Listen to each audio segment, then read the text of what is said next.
about um, erectile dysfunction and libido challenges. And, it's not something people always talk about openly, but Yeah. it's really fascinating. Yeah, it's really a comprehensive guide. It goes through, everything from like the science behind arousal to, different treatments and lifestyle changes.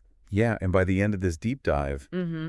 you're going to understand not just the science, but also like some practical things you can, maybe even apply to your own life. Or if somebody dealing with this, you'll understand it better. Absolutely. It's all about empowerment through knowledge, you Yeah, know. exactly. So the article starts off by defining, erectile dysfunction, ED, and libido, like what they actually are. And it's interesting because they can be like separate things, but a lot of times they're kind of connected. Yeah, and they're way more common than people think. One of the things that really jumped out at me was this statistic that 30 million men in the U.S. alone experience ED. Wow, 30 million. That's huge. Yeah, it's a massive number. It Yeah. really makes you wonder, like, why is this so prevalent? Yeah, for sure. So let's get into that, why it's so prevalent. So the article talks about like the mechanics of arousal, how it all works. And it's pretty complex. It's like this whole interplay between your nervous system hormones and blood flow. It really is. It's like imagine, a bunch of dancers all perfectly synchronized. If one person's off, the whole routine falls apart. Yeah, that's a great analogy. So it's not just testosterone, right? I mean, Yeah. there's other stuff going on too. Oh, absolutely. Testosterone is important, but it's not the whole story. Neurochemicals like dopamine, the feel-good hormone, they play a huge role in desire too. So it's like this whole system working together, and if anything gets disrupted, things can go wrong. Exactly. There are so many potential disruptions, and the article goes into a lot of detail about the different causes, both physical and psychological. Right. So let's start with the physical causes, because that's what people usually think of first. Yeah. I think things like cardiovascular disease. Right, because you need healthy blood flow for arousal.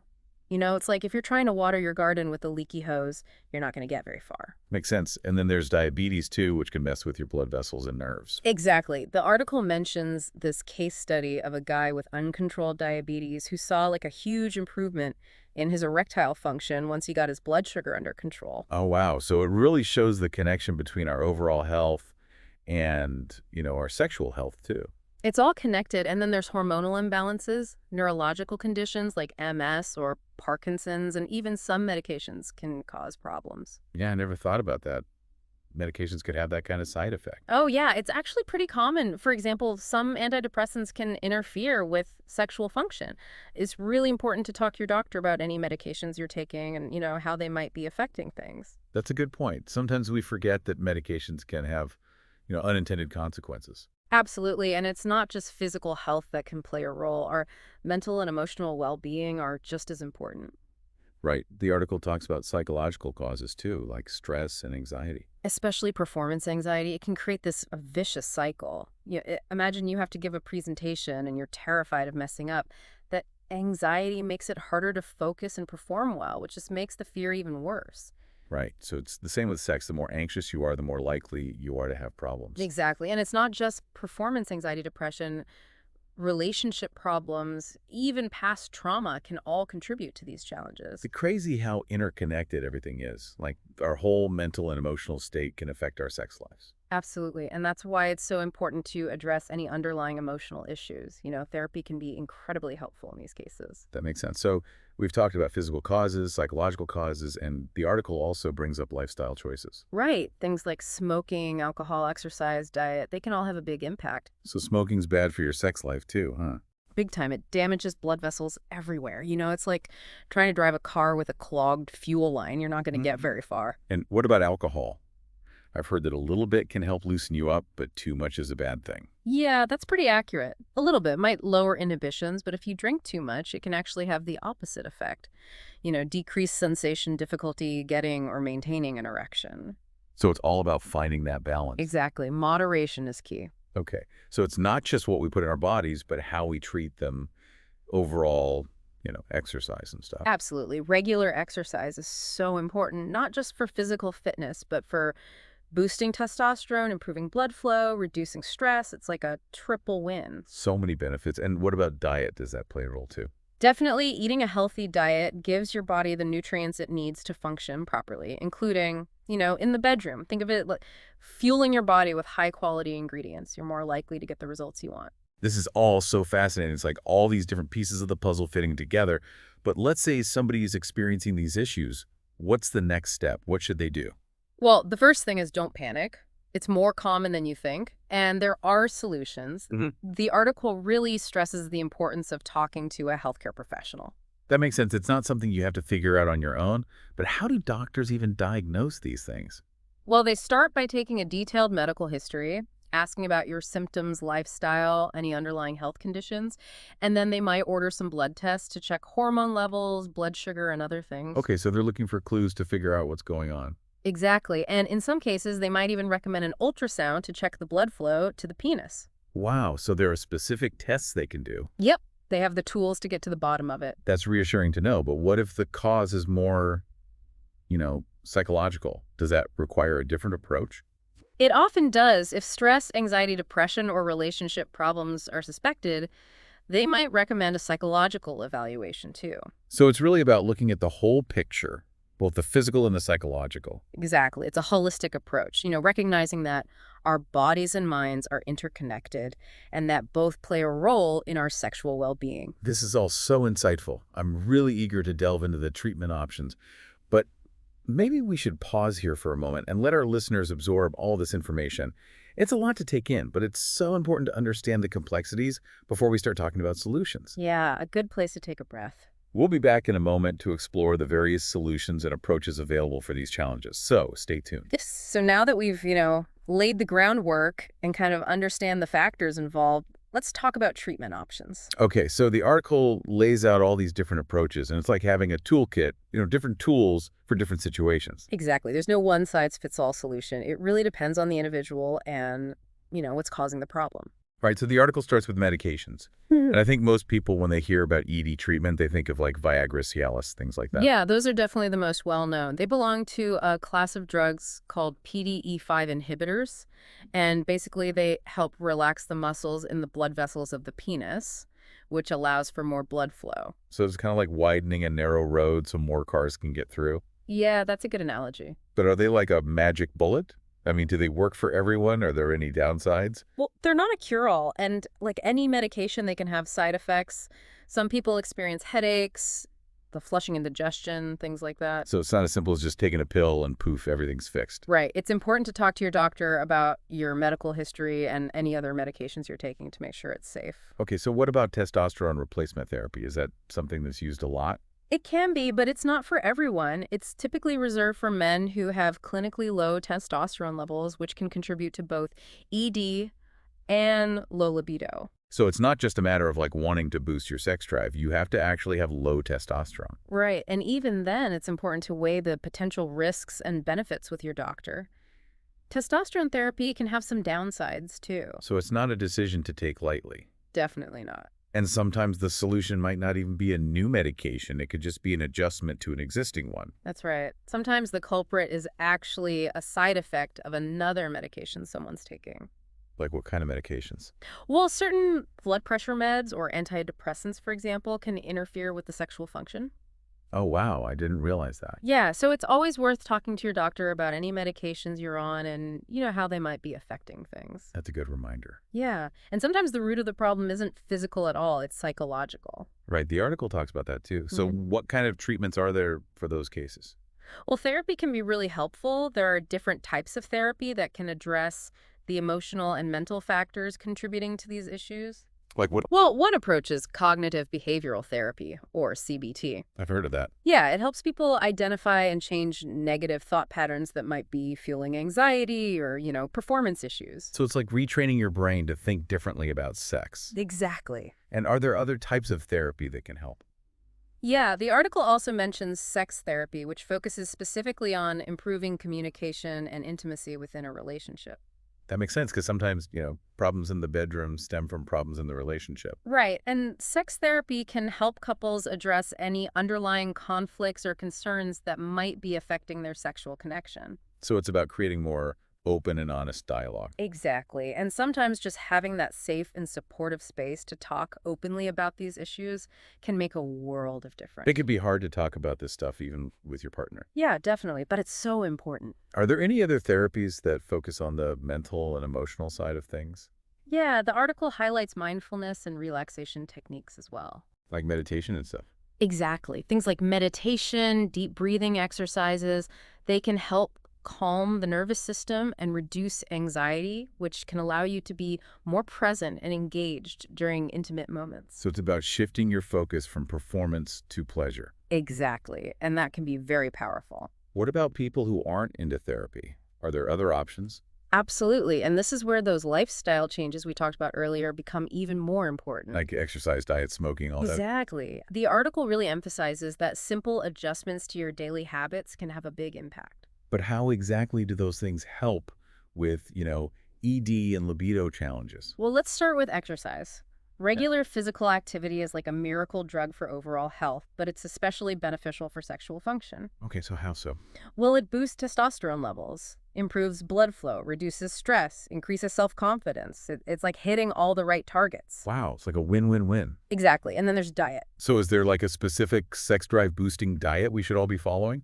Not really. It's not about following some fad diet. It's more about giving your body the nutrients it needs to function at its best. So what kind of foods are we talking about? Fruits, vegetables, lean protein, whole grains, things like that.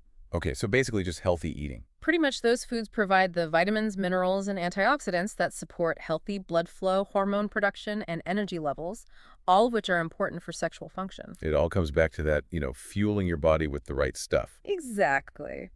Okay, now I know we've talked about smoking, but I'm curious to hear more about the specific ways it affects sexual health. Well, smoking is one of the worst things you can do for your sexual well-being because nicotine constricts blood vessels, which reduces blood flow to the penis. So it's like making that road narrower again. Exactly. And on top of that, smoking also damages the lining of blood vessels, which increases the risk of atherosclerosis, which can further impede blood flow and contribute to long-term erectile dysfunction. Let's look at a double whammy. It really is. And what about alcohol? I know we touched on it before, but is there anything else you want to add about its effects?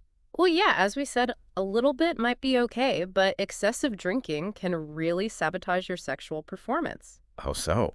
Well, alcohol interferes with nerve signals, reduces sensation, and can make it difficult to achieve or maintain an erection. So it's like it numbs things out. Yeah, and in the long term, chronic alcohol abuse can damage the liver, which can lead to hormonal imbalances and further contribute to sexual problems. Well, moderation is key. Absolutely. Okay, so we've covered medications, therapy, lifestyle changes. Yeah. What about alternative therapies? Does the article mention anything about those? It does. It explores a few approaches that people might find helpful. Acupuncture, for example, has been used for centuries to treat a variety of conditions, and some studies suggest it can be beneficial for managing stress and anxiety. Oh, interesting. Yeah.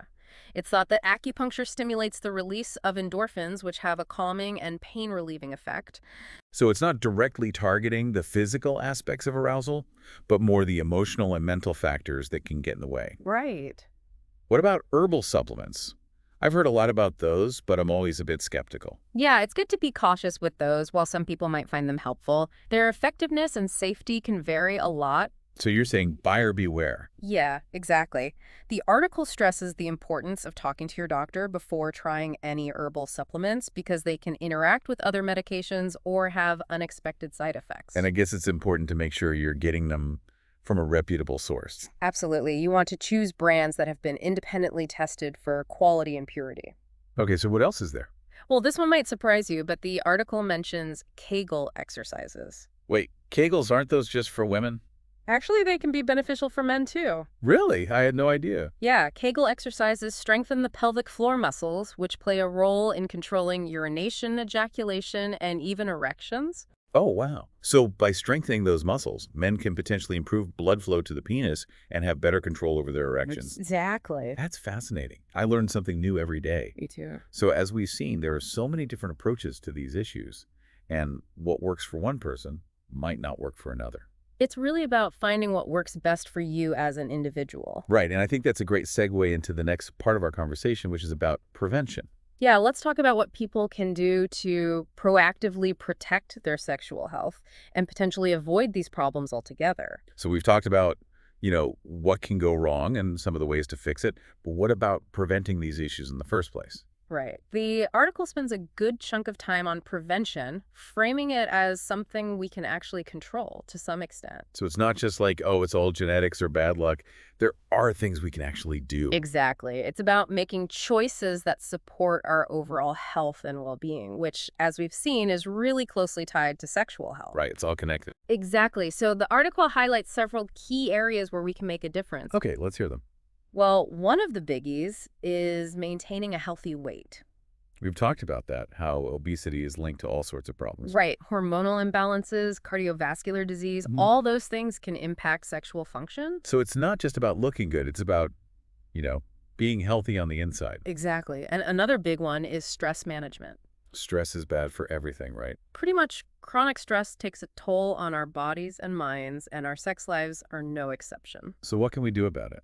Well, the article mentions things like meditation, yoga, deep breathing, even just spending time in nature. So finding ways to relax and de-stress. Exactly. It's about giving your nervous system a break.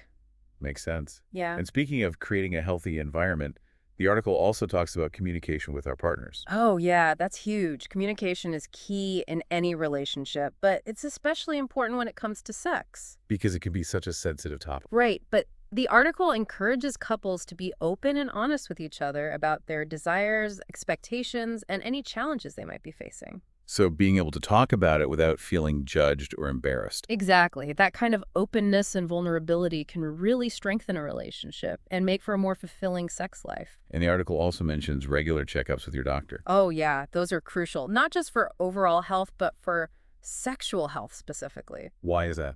Well, it gives you a chance to talk to your doctor about any concerns you might have. They can assess your risk factors, screen for any underlying health conditions, and recommend any necessary interventions or lifestyle changes. So it's about being proactive, catching things early. Exactly. Now, I'm curious about something the article talks about, protecting your cardiovascular health. Yeah. How does that tie into all this? Well, remember, good blood flow is essential for erections, and a healthy cardiovascular system is the foundation of that. Right. It all comes back to blood flow. Exactly. So the article recommends a heart-healthy lifestyle, regular exercise, a balanced diet low in saturated and trans fats, not smoking, managing stress. All the things we should be doing anyway. Pretty much, it's all about taking care of yourself. So as we wrap up this deep dive, is there anything else you want to emphasize for our listeners? Well, I think the most important takeaway is that sexual health is an integral part of our overall well-being, and it's something we should prioritize and nurture throughout our lives. It's not something to be ashamed of or embarrassed about. Absolutely. It's about embracing our bodies, understanding our needs, and seeking help when we need it. And remember, there are resources available to healthcare professionals who can provide guidance and support. And there's a growing community of people who are talking openly about these issues, breaking down the stigma that has surrounded them for so long. That's really encouraging to hear. It is. Things are changing for the better. So as we leave our listeners to ponder all this information, is there a final thought you'd like to share? Just remember, knowledge is power. Now that you have a better understanding of these issues, you can approach this part of your life with more confidence and agency. That's a great way to put it. And never hesitate to reach out for help if you need it. You're not alone. Exactly. Well, this has been an incredibly insightful deep dive. Thank you so much for sharing your expertise with us. It's been my pleasure. And to our listeners, we hope you found this conversation informative and empowering. We encourage you to keep learning and keep talking about these important issues. Until next time, take care of yourselves